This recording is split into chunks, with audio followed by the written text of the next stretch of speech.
नाजरीन आदाब, मैं हूं अब्बास फजल और आप देख रहे हैं एमएमसी न्यूज़ इंडिया। इस वक्त हमारे साथ खास बातचीत करने के लिए मौजूद हैं डॉक्टर मुमताज़ आलम रिजवी साहब। आज हमसे वक्फ बिल पर खास बातचीत करेंगे। मुमताज़ आलम साहब, सबसे पहले आपका बहुत बहुत इस्तकबाल है। जी, बहुत बहुत शुक्रिया। मुमताज़ साहब, किस तरीके से देखते हैं आप वक्फ बिल की रिपोर्ट जो है जेपीसी की रिपोर्ट पेश की गई राज्यसभा में, पार्लियामेंट में, किस तरीके से देखते हैं आप? क्या अगर ये बिल पास हो जाता है तो इससे मुसलमानों पर क्या फ़र्क पड़ेगा?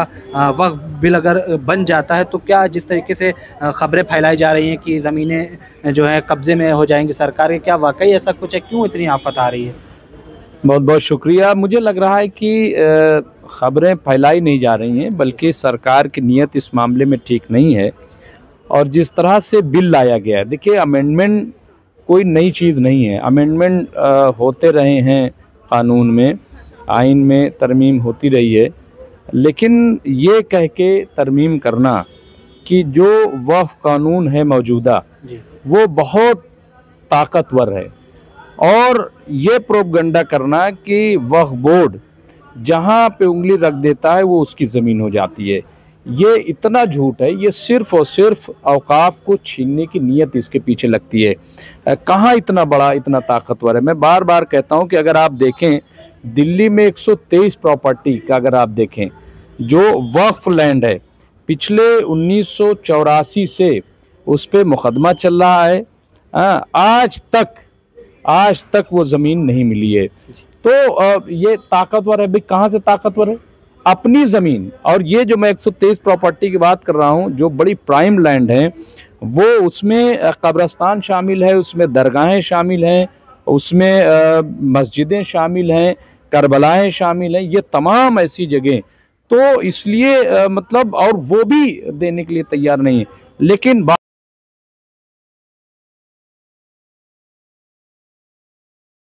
वो हड़पने वाला बोर्ड हो गया। यहाँ तक कह दिया जो उत्तर प्रदेश के मुख्यमंत्री हैं कि ये जो वक्फ बोर्ड है, मतलब ये तो एक तरीके से माफिया है। मतलब माफिया कह देना। देखिए, वक्फ बोर्ड में अगर कमी है, खामी है, वक्फ बोर्ड सही से काम नहीं कर रहा है, तो इसके लिए हुकूमतें जिम्मेदार हैं। इसके लिए औकाफ या वक्फ करने वाले लोग जिम्मेदार नहीं। इसके लिए मुसलमान जिम्मेदार नहीं है। अगर औकाफ सही से काम नहीं कर रहा है वक्फ बोर्ड, तो आप देखिए कि चेयरमैन किसका होता है, जो उसमें मेंबरान होते हैं वो किसका होता है। और फिर अगर आप ये कह लें कि साहब इसका ट्रिब्यूनल में, ट्रिब्यूनल किसका होता है? क्या आइन और सरकार से बाहर ट्रिब्यूनल नहीं है? लेकिन ये बता देना, ट्रिब्यूनल क्या कोई मुसलमान अपने चुन करके उनको बनाता है? नहीं, सरकार जो है उनको मुकर्रर करती है, सरकार के ही वो नुमाइंदे हैं। तो इसलिए ये झूठ बोलना बार बार, तो ये इतने झूठ जो सामने आए हैं, उससे ये लग रहा है कि इनकी नीयत ठीक नहीं है। फिर कई ऐसी शिकें जिससे खौफ पैदा हो रहा है। और अभी संजय सिंह ने, अभी जो मेंबर पार्लियामेंट हैं अपोजिशन के, और कई लीडरान ने, उन्होंने ये बिल्कुल साफ साफ कहा है कि हुकूमत जो है अभी मस्जिदों को छीन रही है, अभी कब्रस्तान और दरगाहों को छीनने का काम करने जा रही है। आने वाले दिनों में ये मठ मंदिर को भी छीनेंगे। और देखिए, मैं इसलिए ये बात कह रहा हूँ कि अगर आप देखेंगे तो अभी अयोध्या में आप चले जाइए। क्यों हारे अयोध्या में?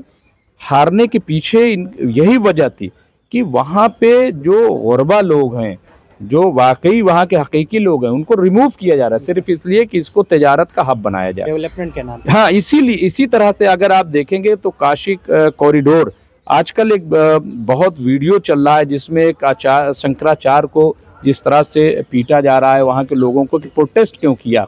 तो काशी कॉरिडोर बनाने में भी कई मंदिर तोड़े गए, ठीक है। तो और क्योंकि उसको पर्यटन एक बड़ा स्थल बनाया जाए। देखिए, डेवलपमेंट कीजिए, लेकिन किसी को हरास करके, किसी की ज़मीन पे कब्जा करके इस तरह से डेवलपमेंट नहीं होना चाहिए।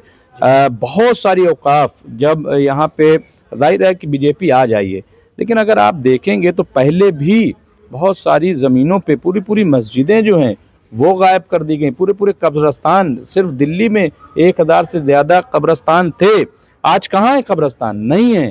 तो अब कांग्रेस ने भी वही काम, यानी जो भी हुकूमतें आई हैं उन्होंने, और आज भी औकाफ पे 60% कब्जा है। तो इसलिए मुझे लग रहा है कि ये जो बिल लाया गया और अब जेपीसी की रिपोर्ट, पहले चूंकि ये बिल लाया गया तो हंगामा मचा, तो जेपीसी में भेज दी गया, जॉइंट पार्लियामेंट्री कमेटी में। अब वहाँ पे बड़ी शिकायतें हैं कि जेपीसी में जो स्टेक होल्डर हैं उनकी बातें नहीं सुनी गई, जो ओरिजिनल हैं, जो डुप्लीकेट बना करके पेश कर दिए गए नहीं, जो ओरिजिनल हैं उनकी बातें नहीं सुनी गई। इसके अलावा जो मेंबरान पार्लियामेंट हैं, पार्टियां हैं, उनकी बातों को, यानी उन्होंने जो मशवरे दिए हैं उनको नहीं शामिल किया गया है, और एज इट इज़ थोड़े बहुत तरमीम अपने हिसाब से करके और उसको पेश कर दिया गया है। तो मुझे लग रहा है कि ये जो है ख़तरा तो है। जी मुमताज़ साहब, क्या लगता है कि अपोजिशन के जो लीडरान्स हैं, मेंबर ऑफ पार्लियामेंट से, और ख़ास तौर से जो बीजेपी की एक तरीके से अब ये कहा जा रहा है कि बैसाखी पर सरकार है, तो क्या मेन जो लोग नज़र बनाए हुए हैं नायडू और नीतीश कुमार पर है, तो क्या नीतीश कुमार और नायडू भी इसको पास करने में बीजेपी का साथ देंगे या नहीं? देखिए, अभी इस पे बहस चल रही है और मुझे लग रहा है कि ये मुल्क के हक़ में नहीं है। पहले इस सरकार ने इसको समझना पड़ेगा। पहले सरकार ने किसानों की ज़मीन पे नज़र रखी और इनको औने पौने, या मतलब ये कानून था जो 3 कृषि कानून था, उसमें जो सबसे ख़तरनाक था कि सरकार जिसको चाहेगी उस ज़मीन को एक्वायर कर लेगी। तो ये जो पावर उस कानून में, आप क्या हुआ, आप देखिए कि किसानों ने प्रोटेस्ट किया, किसानों ने बड़े पैमाने पे आंदोलन किया, बहुत सारे किसान जो है वो शहीद भी हुए। 700 करीब तादाद बताई जा रही है। सालों तक जो है वो धरने पे बैठे रहे, आखिर में सरकार को घुटने टेकने पड़े, सरकार ने वो कानून वापस लिया। अब ये जिस तरह से बताया जा रहा है कि साहब 9 लाख ज़मीन जो है, एकड़ ज़मीन वक्फ की है, और वक्फ जो है वो दानव बना हुआ है। वक्फ के बारे में साहब ये रेलवे और डिफेंस के बाद, तो रेलवे का क्या हश्र हो रहा है? पीपीपी के नाम पे जिस तरीके से रेलवे को दिया जा रहा है। डिफेंस आप देखिए कि सब प्राइवेट जो है उस सेक्टर में जा रहा है, डिफेंस का भी प्राइवेट सेक्टर में नहीं था, ना उसे होना चाहिए। बहरहाल तो अब ये जो है यहाँ पर भी आप देखिए जो बड़ी बड़ी उस तरीके से लैंड है, ठीक है, मुझे लग रहा है कि ये इनको लग रहा है, हालांकि इसमें कुछ इनको मिलेगा नहीं। ये जिस उम्मीद में हो सकता है कुछ ज़मीनें आइडेंटिफाई कर रखी हों, या कुछ ऐसे, मिसाल तौर पर जैसे अभी अंबानी का मामला चल रहा है मुंबई में कि उन्होंने यतीम खाने की ज़मीन पर कब्ज़ा किया और फिर उसको किस तरीके से शॉर्ट आउट करके, और उसको, लेकिन अभी भी वो केस है।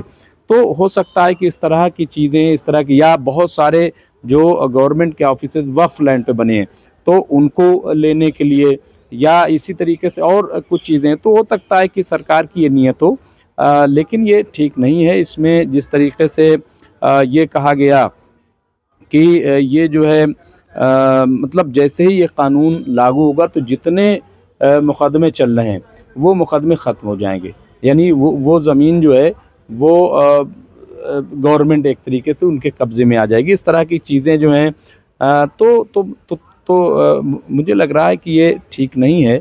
बहुत सारे इस तरीके के और इसमें पेचीदगियां हैं।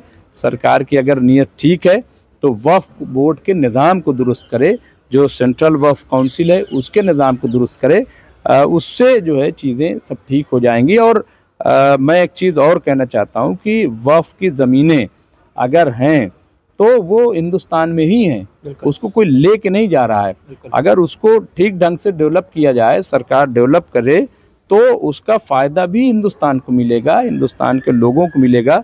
तो बजाय छीनने के उसे डेवलप करने की कोशिश करनी चाहिए। मुमताज़ साहब, एक सवाल और है कि क्या लगता है कि अगर ये कानून पास हो गया तो जिस तरीके से किसानों ने आंदोलन किया था, तो क्या लगता है कि मुस्लिम तंजीमें या मुसलमान भी सड़कों पर उतरेंगे? कल एक बहुत बड़ी प्रेस कॉन्फ्रेंस भी थी दिल्ली में, मुस्लिम तंजीमों ने की थी। क्या लगता है आपको, क्या उतरेंगे मुसलमान सड़कों पर? हाँ, कल मुस्लिम पर्सनल लॉ बोर्ड ने प्रेस क्लब ऑफ इंडिया में एक बड़ी प्रेस कॉन्फ्रेंस इस मसले पर की और उसने सारे हक़ाइक़, सारे ख़दशात जो हैं वो मीडिया के सामने बताए। और इससे पहले हमने जो जमात इस्लामी हिंद के नायब प्रेसिडेंट उनसे भी बात की थी और तमाम लोगों से हमने बात की। तो ये सही है कि अगर मस्जिदों पे ख़तरा आता है, दरगाहों पे, कब्रस्तानों पे, तो जाहिर है कि मुसलमान चुप तो नहीं बैठेगा, मुसलमान खामोश नहीं रहेगा और उसके इशारे जो है वो साफ साफ मिल रहे हैं। अब ये कितना किस तरीके से होगा, देखिए जब किसानों का आंदोलन हुआ तो उस पर भी तरह तरह के इल्ज़ामात लगाए गए, किस तरह से उस आंदोलन को रोकने की कोशिश की गई। तो अब ये जब मुसलमान करें, वो तो किसान थे, ठीक है, लेकिन मुसलमानों के डांडे आप देख लीजिए कैसे कहाँ कहाँ से मिला दिए जाते हैं। तो इतना ये आसान नहीं होगा, लेकिन फिर भी मुझे लग रहा है कि कानून के दायरे में रहते हुए मुसलमान ज़रूर इसके ख़िलाफ़ प्रोटेस्ट करेंगे, आवाज़ उठाएंगे, और उन्हें आवाज़ उठानी भी चाहिए अगर गलत है। और मुझे लग रहा है कि इसमें सबसे ज़्यादा अपोजिशन पार्टियों को भी सामने आना चाहिए। जहाँ तक आपने नीतीश और नायडू की बात की थी, तो उन्हें भी समझना चाहिए कि ये जो है ठीक नहीं है। मुझे लग रहा है कि नीतीश और नायडू और भी जो इसके एलाई हैं, क्योंकि सरकार इस वक्त जो है वो बैसाखी पे है, बीजेपी जो है इतनी ताकतवर नहीं है कि अपनी मर्ज़ी से कुछ कर ले। तो अब ये मौका है कि अगर ये गलत कानून है, कानून सही नहीं है, और जैसा कि तमाम जो मिली तंजीमें हैं, उन्होंने नायडू से भी मुलाकात की है, उन्होंने नीतीश कुमार से भी मुलाकात की है, तो मुझे लग रहा है कि इसका ज़रूर असर पड़ेगा। अभी ये बिल पार्लियामेंट में पेश हुआ है, जेपीसी की रिपोर्ट, उस पर बहस चल रही है, तरह तरह के खदशात जो हैं वो सामने लाए जा रहे हैं। अभी और इस पर जब बहस होगी तो देखा जाएगा कि इस पर क्या होता है, क्या सरकार इसे पास कर देती है या फिर इसमें जो ख़ास अमेंडमेंट हैं जिन पे शक किया जा रहा है उन्हें ख़त्म करके फिर पास करती है। क्या करेगी अब ये तो वक्त बताएगा। बहुत बहुत शुक्रिया मुमताज़। जी शुक्रिया बहुत बहुत।